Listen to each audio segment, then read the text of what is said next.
Уақыт бұл қылыш сияқты. Уақытты тура пайдаланбасақ, уақыт бізді кеседі. Алтындан да қымбат бұл уақыт. Урматтуу телекөрүүчүлөр, угармандар, орозоңуздар кабыл болсын. УТРК чүйдө орозодо 30 күн теле долбоору эфирде. Сиздер менен Темирлан Акматов.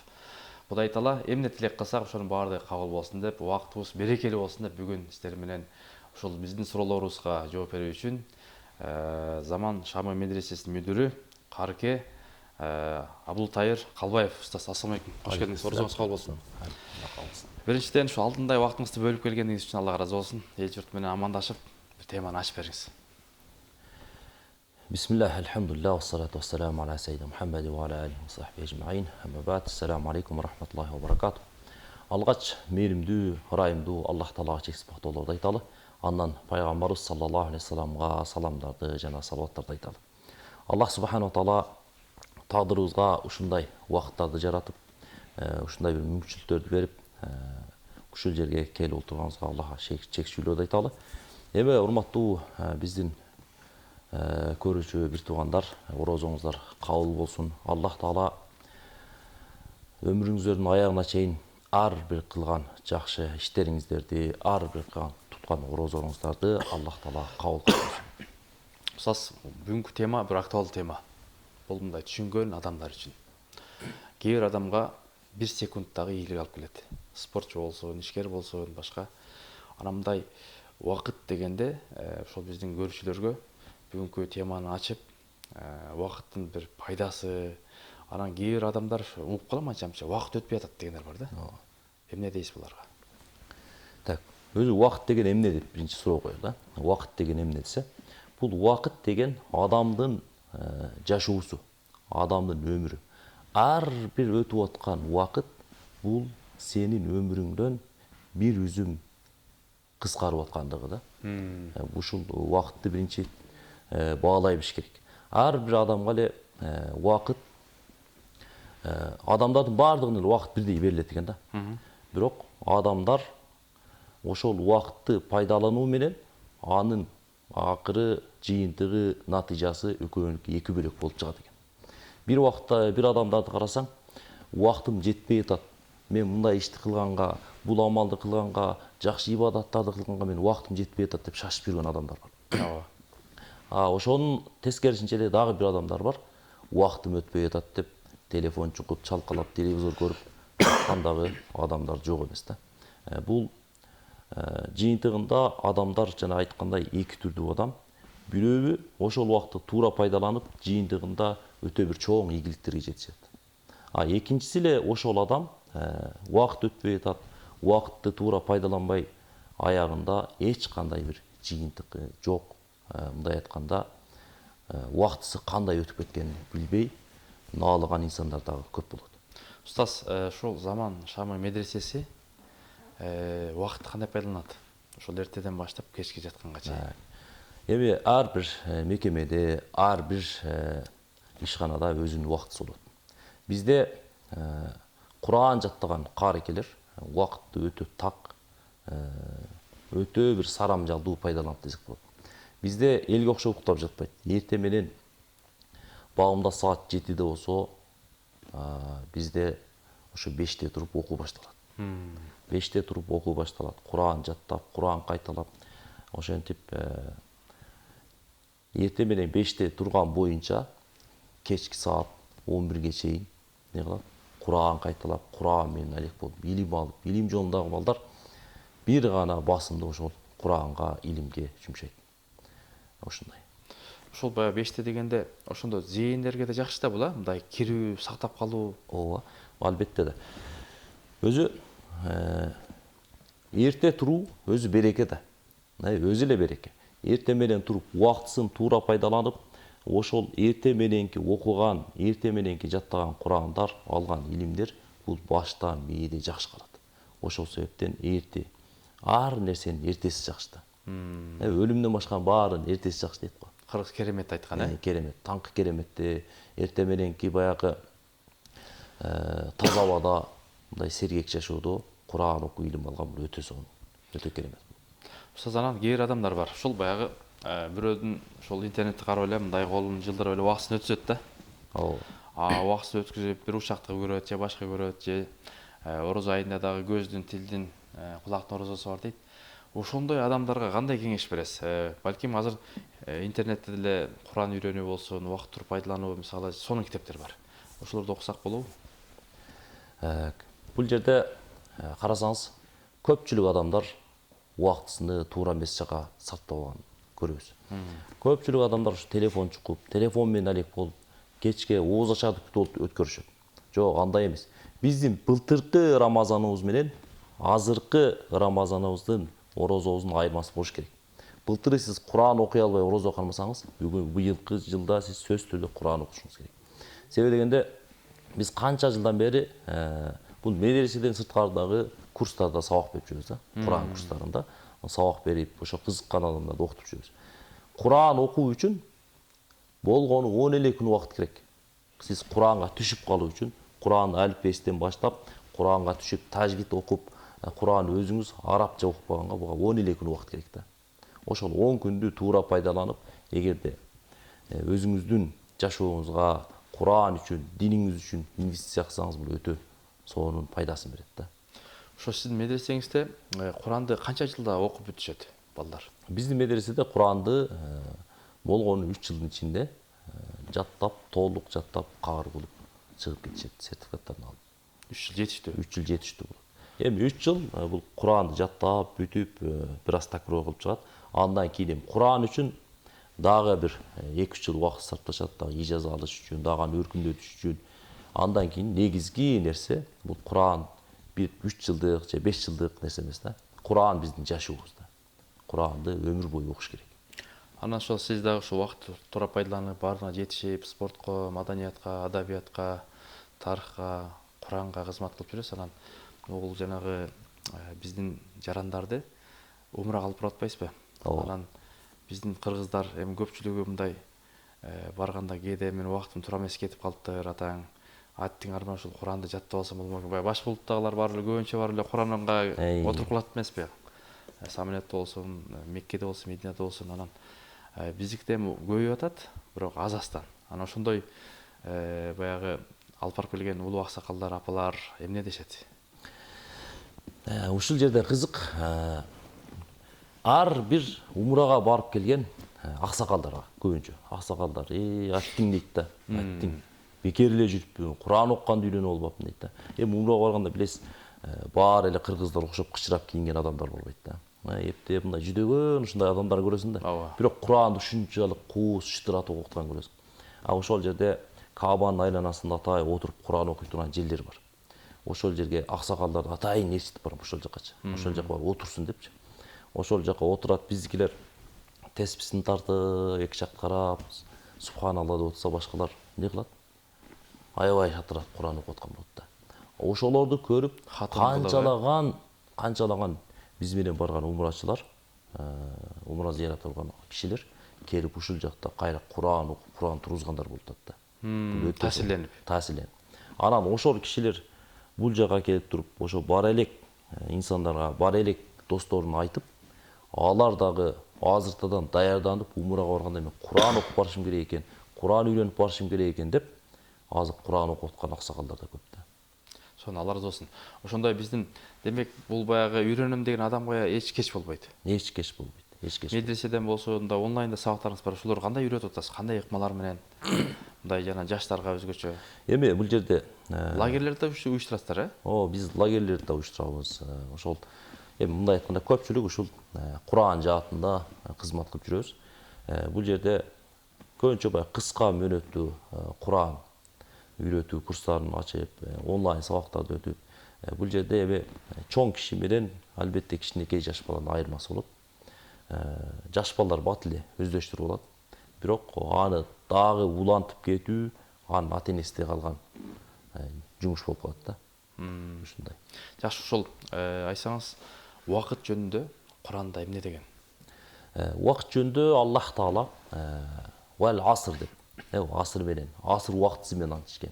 Вал лайл, түнкү убакыт менен, вал фажр деп, эртең мененки күн чыгып аткан учурдагы убакыт менен антишкен. Аллах Таала бир канча сүрөлөрдө ушинтип сүрөнүн башында античип баштаганда вал аср иннал инсана лафи хуср. Асыр убактысы менен античем. Албетте чындыгында инсан бул бир зыянга учуроочу дейт да. Ошолордун арасынан ыйман келтиргендер, жакшы амалдарды кылгандар, ватавасу бил хак, жакшылыкка чакыргандар, бири-бириге үгүт насаат кылгандар, анан ошол үгүт насаат кылганда сөзсүз түрдө эмне болот?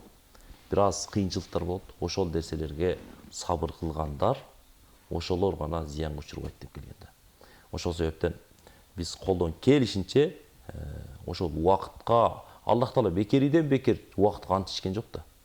Ошол адамдар зыянга учуроочу, ошолордун арасынан жакшы амалдарды кылып калгандар бул жана зыянга учурбай калат деп айтып атат. Эми дагы айта кетсек, пайгамбарыбыз хадисинде де келет да, эки немат бар. Эки немат, эки жакшылык бар дейт.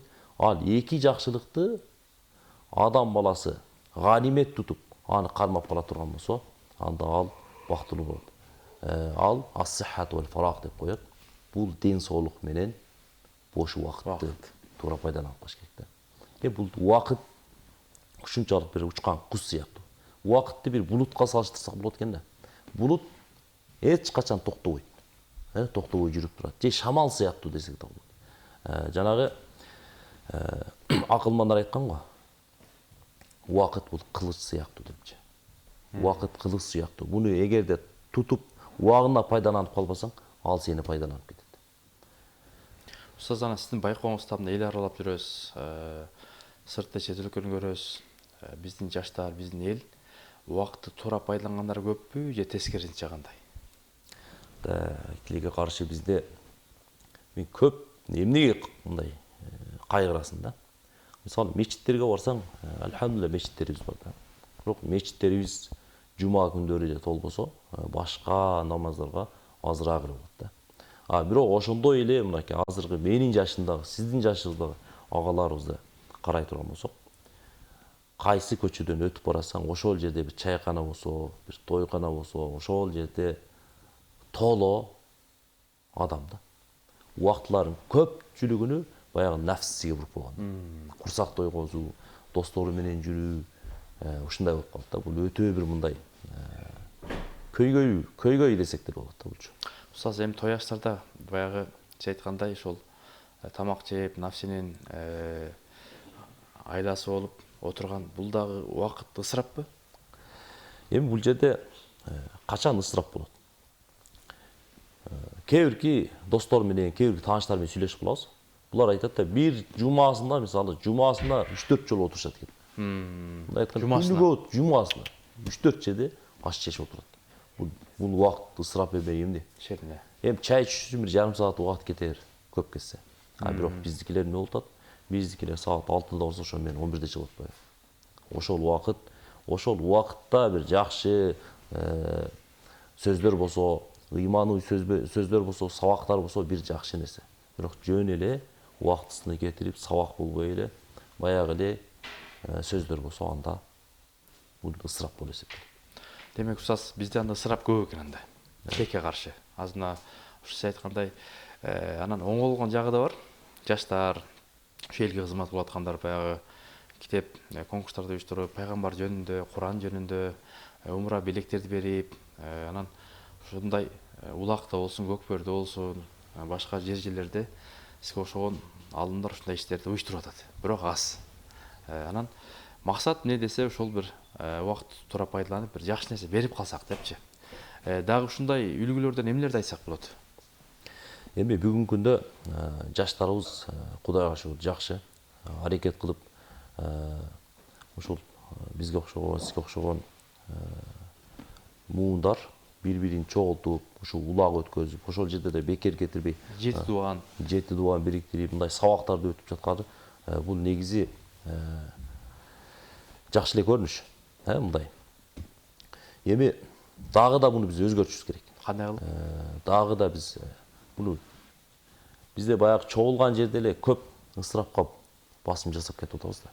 Ошол нерселерди ысырапты азайтып туруп, китеп окуганга, эми жөн эле оюн менен, улак менен шектелип калбай, биз эми китеп окууга, ушундай конкурстарда дагы көбөйтсөк, дагы жакшы болот эле. демек жанагы кыргыз айткандай окуган эл озот дейт, э? Эми Эми баягы улак мындай улак болуп атат, бирок бул биздин эле улуттук оюн да. Дүйнө тааныбайт. Устаз, анан ошого тилекке каршы баягы демелчилер ушундай бир убакытты туура пайдаланган иш-чаралар көп уюштурса деп атасыз да. Семинарларды, Куран болгон байгелерди коюп, анан өзгөчө азынан карыларды урматтап, сыйлап ушундай адамдар чыгып атат, белектерин берип. Анан эми ошо карыкелер 3 жылдан баштап 10 жыл, 30 жылга чейин Куранга өмүрүн бергендер бар.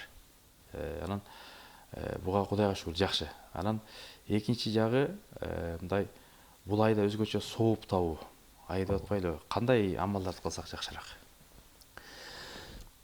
бул ай сооп айы да. Сооп айы. Мындай айтканда бул ай бир өрөөн. Эгерде ушул айда эмне тийип алсаң, ошонун жыйынтыгын аласың. Бул айда зекетти берип калыш керек. Бул айда бирөөгө жакшы сүйлөп калыш керек. Бул айда урушкандар жараш керек. Бул айда Куран окугандар Куран үйрөнүш керек.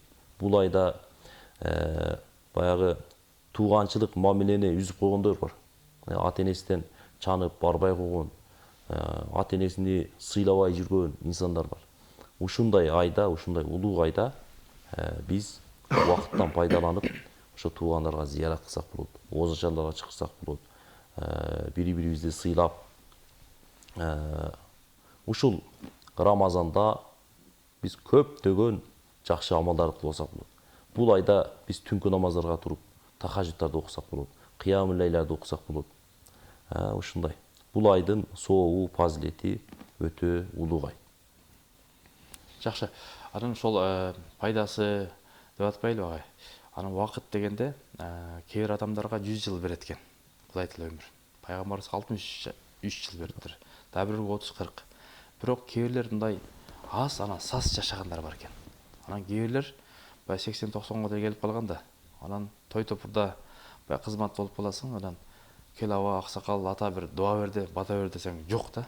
Анан стакан бир чөйчөк берсеңиз бир саат, 2 саат токтобой сүйлөп берет. Анан ошондой аксакалдар сен аларда күнөө жок го, балким баягы орустун башканын саясаты. Бирок убакытта үйрөнсө дагы деле кеч эмес да. Кандай дейсиз? Туура. Ушул бир окуя айтып кетели. Аз карабат бир окуяны окуп калдык. Бул окуя бир киши деңиз жээгинде отуруптур. Деңиз жээгинде түнкүсү отурат дагы жан жагын караса, оң жагында бир баштык табылат. Ал баштыкты караса таштар бар экен. Ал таштар муштумдай таш, кичинекей таш, ар кандай формадагы таштар. Ошол ташты анан түнкүсү ал көрбөйт да. Ошону анан баягы деңизге ыргытып баштайт экен. Ар бир ыргытканда ошону бир кандайдыр бир кулакка жагымдуу бир звуктар чыга баштайт, үндөр чыга баштайт. Ошону ыргыта берет. Акырын ар бир ташты ыргыткан сайын кулагага жагат, бирок ошону ыргыта берет. Ошентип отуруп түн окум ооп, анан таңда катат. Таңда катат. Таң атып калганда баягы баштыктын түбүндө кичинекей бир таш калат. Ошол ташты атып, токточу бул кандай таш экен деп жанагы ташты караган кезде ал таш ушундай бир маржан, бир бермет болуп чыгат.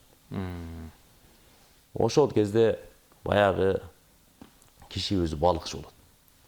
Аттиң дейт да.